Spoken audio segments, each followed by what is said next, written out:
Le réveil est le besoin de Dieu pour son Église en ces temps de la fin. Le réveil est la condition indispensable de la croissance de l'Église de Christ. Une Église peut grandir numériquement sans réveil spirituel, mais une Église ne peut grandir spirituellement sans réveil. Une Église peut expérimenter des miracles sans qu'il y ait de réveil, mais une Église ne peut connaître de réveil qui ne soit accompagné de signes, de prodiges et de miracles.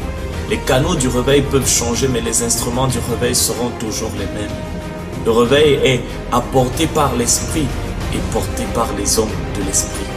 Le réveil descend toujours d'en haut et ne peut venir d'en bas. Lorsque le réveil se produit dans la vie d'un berger, il se reproduit dans la vie de son troupeau. Quiconque expérimente le réveil devient un canal du réveil. La vision est le commencement du réveil.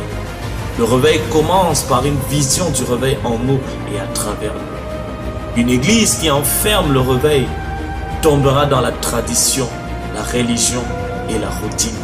Le piège de ceux qui expérimentent le réveil et qui le perdent, c'est la satisfaction.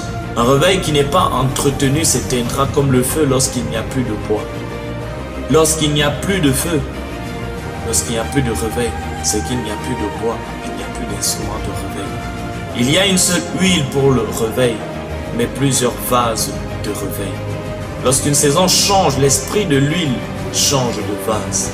Lorsque la saison change, l'esprit de Dieu quitte les vases qu'il a déjà remplis et cherche de nouveaux vases à remplir pour se mouvoir d'une nouvelle manière. Un nouveau réveil est là pour apporter une nouvelle dimension dans l'opération de l'esprit. Ne serais-tu pas ce nouveau vase? Tout nouveau réveil est manifesté par un vin nouveau dans la révélation de la parole et dans la mouvance de l'esprit. Le réveil réveille la relation d'intimité entre Dieu et son peuple. Le réveil réveille la vision et la mission de Dieu pour son Église. Le réveil réveille et restaure l'adoration de l'esprit dans les cœurs. Le réveil restaure la consécration de l'Église. Le réveil restaure l'esprit de la prophétie dans l'assemblée. Le réveil restaure la faim et la soif de Dieu et pour Dieu dans l'Église. Le réveil restaure et instaure la passion et la compassion de Dieu pour les perdus.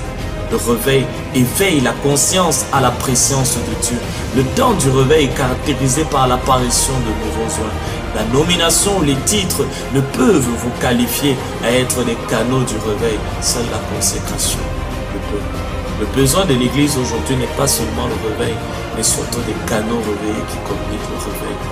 La préparation à la manifestation du réveil coûtera toujours les douleurs de l'enfantement à celui qui porte la vision du réveil pour sa génération. La séjourne de Gethsémane et de Golgotha est le chemin obligatoire et incontournable pour quiconque porte la vision du réveil pour sa génération. Le réveil se produit lorsque Dieu voit un sacrifice sur son terre. Le réveil spirituel disparaît lorsque les hommes de l'esprit disparaissent. Lorsque le feu de l'esprit s'éteint dans l'église, le feu étranger s'allume dans l'église. Le feu étranger est le plus grand ennemi du réveil en ces temps de la fin. Le feu étranger, c'est l'apparence extérieure d'un vrai réveil, sans les fruits intérieurs d'un vrai réveil. Le feu étranger est caractérisé par la manifestation de la puissance de l'esprit, mais sans la manifestation de la vie de l'esprit. Un vrai réveil modèle et transforme les membres de l'église en disciples et les disciples en agents de réveil. Le réveil est pour tous, mais ne se manifestera que pour ceux qui acceptent de se tenir dans les champs de Dieu. Ceux qui acceptent le brisement, la séparation du péché, la séparation du monde et la séparation du monde, afin que le Dieu qui fait de ses messagers des vents et de ses serviteurs des flammes de feu fasse d'eux des agents du réveil. L'appel est lancé aujourd'hui. Dieu recrute aujourd'hui. Le Saint-Esprit t'appelle.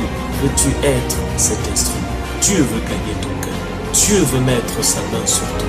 L'esprit de la prophétie déclare avec l'épouse: viens, que celui qui entend dise viens, et que celui qui a soif vienne, que celui qui veut prenne de l'eau de la vie.